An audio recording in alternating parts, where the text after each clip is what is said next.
కోసం సాయుధ రైతాంగ పోరాటంలో వీరనారి చాకలి ఐలమ్మ ప్రదర్శించిన పోరాట పటిమ స్ఫూర్తిదాయకమని కలెక్టర్ కుమార్ దీపక్ అన్నారు. గురువారం మంచిర్యాల జిల్లా సమీకృత కలెక్టరేట్ సమావేశ మందిరంలో వెనుకబడిన తరగతుల అభివృద్ధి శాఖ ఆధ్వర్యంలో నిర్వహించిన వీరనారి చాకలి ఐలమ్మ జయంతి ఉత్సవ కార్యక్రమంలో కలెక్టర్ కుమార్ దీపక్ పాల్గొని ఐలమ్మ చిత్రపటానికి పూలమాలలు వేసి ఘనంగా నివాళులర్పించారు. ఈ సందర్భంగా కలెక్టర్ కుమార్ దీపక్ మాట్లాడుతూ తెలంగాణ సాయుధ పోరాటంలో ఐలమ్మ ప్రదర్శించిన ధైర్య సాహసాలు ప్రజాస్వామిక పోరాటాలు స్ఫూర్తిగా నిలుస్తాయన్నారు. అనంతరం నిర్వహించిన సాంస్కృతిక కార్యక్రమాలు ఎంతగానో అలరించాయి.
సో మనకి చాకలి ఐలమ్మ జీవన చరిత్ర గురించి మనకి ఏం నేర్చుకోవాలి అంటే పరిస్థితి ఎంత విపరీతంగా ఉంటది, తర్వాత కూడా మనం ఎఫర్ట్ పెడితే కొంచెం రిజల్ట్ ఖచ్చితంగా వస్తుంది.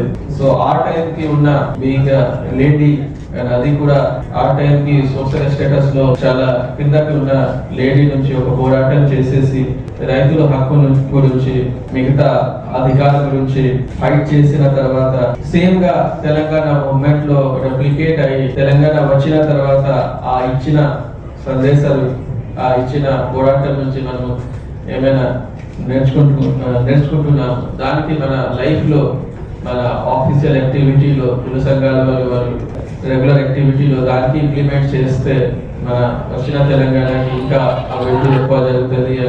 ఒక సస్టైనబుల్ అండ్ ఇంక్లూసివ్ డెవలప్మెంట్ గురించి మనం మాట్లాడుతున్నాము. దానికి అచీవ్ చేయడానికి మనకి ఈజీ అవుతుంది.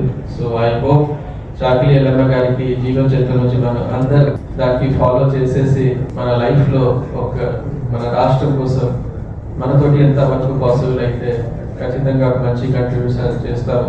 దానికి ఐలమ్మ గారికి బెస్ట్ మనతోటి ఒక శ్రద్ధాంజలిగా ఉంటుంది. Thank you.